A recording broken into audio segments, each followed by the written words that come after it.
క్రీస్తు పూర్వం 1200 నుండి 1000 సంవత్సరాల మధ్యకాలంలో జరిగిన చరిత్ర ఇది. ఇశ్రాయేలీయులకు రాజు లేరు. న్యాయాధిపతుల ద్వారా ఇశ్రాయేలీయులను కాపాడుతున్నారు. ఫిలిస్తీయులకు బుద్ధి చెప్పాలన్నదే దేవుని సంకల్పం. ఆ ప్రకారంగానే మానోహ భార్యకు సంసోను పుట్టాడు. అతడు దేవునికి నాజీరు చేయబడిన వ్యక్తి. అతడి జీవితంలో ఎప్పుడూ తల వెంట్రుకలను తీయబడని వ్యక్తి. సంసోను దిమ్నాతుకు బయలుదేరి ద్రాక్ష తోట వరకు వచ్చినప్పుడు త్రోవలో ఒక కొదమసింహం వచ్చి సంసోనుపై దాడి చేయగా దేవుని శక్తి సంసోను మీద ఉండడం వలన ఎటువంటి ఆయుధం లేకపోయినా ఆ సింహమును మేకదవడ విరిచినట్లుగా చాలా తేలికగా విరిచి చంపేశాడు. ఫిలిస్తీయుల మీద కోపంతో 300 నక్కలను పట్టుకొని 2 నక్కల తోకలను ఒకదానితో ఒకటి కట్టి వాటి మధ్య దివిటీలను కట్టి ఆ దివిటీలను నిప్పుతో వెలిగించి ఆ నక్కలను గోధుమ పంటల చేలను వదిలిపెట్టాడు. ఆ మంటలకి నక్కలు తట్టుకోలేక పరుగులు పెట్టి గోధుమ పంటలనే కాకుండా గోధుమ కుప్పలను, ఒలివ తోటలను, ద్రాక్ష తోటలను కూడా పూర్తిగా కాల్చివేశాయి.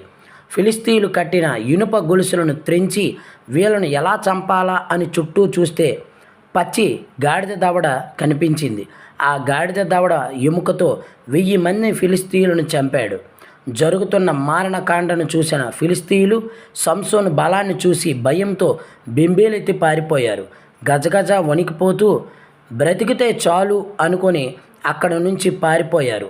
అంతమందిని చంపి అలసిపోయిన సంసోను దాహంతో యెహోవా దేవునితో, ఈరోజు నీవు ఫిలిస్తీయుల నుండి ఇశ్రాయేలీయులకు గొప్ప విజయాన్ని ఇచ్చారు.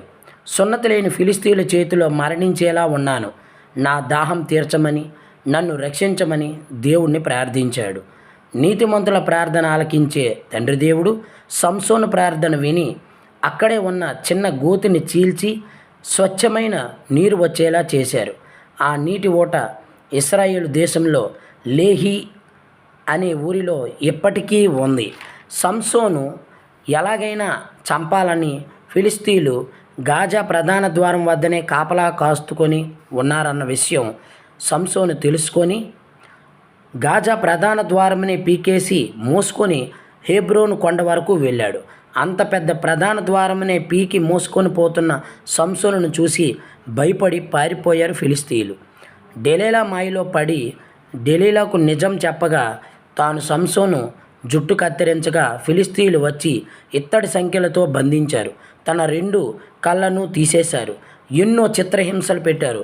చివరికి సంసోను దాగోను గుడి ప్రధాన 2 స్తంభాల వద్ద నిలబడి, దేవా, నేను చాలా పెద్ద అపరాధం చేశాను. నేను చేసిన తప్పులు దయతో ఈ ఒక్కసారి క్షమించు తండ్రి, మరలా నన్ను బలపరచుము ప్రభువా అని రోదిస్తూ మొరపెట్టాడు. యెహోవా తన మొర ఆలించెను. తన బలము తనకు ప్రసాదించెను.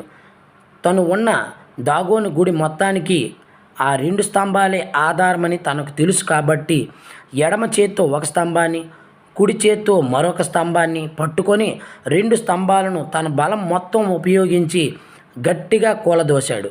గుడిపై ఉన్నవాళ్ళు ఒక్కసారిగా కిందకు పడిపోయారు. కింద ఉన్నవారిపై గుడి కప్పు కూలిపోయింది. వారంతా ఒకేసారి చనిపోయారు. ఆ రోజు 3,000 మంది ఫిలిస్తీయులతో పాటు సంసోను కూడా చనిపోయారు. ఈ వీడియో మీకు నచ్చినట్లయితే లైక్ చేయండి, షేర్ చేయండి. దయచేసి చూసిన వాళ్ళందరూ సబ్స్క్రైబ్ చేయండి. అందరికీ ధన్యవాదాలు.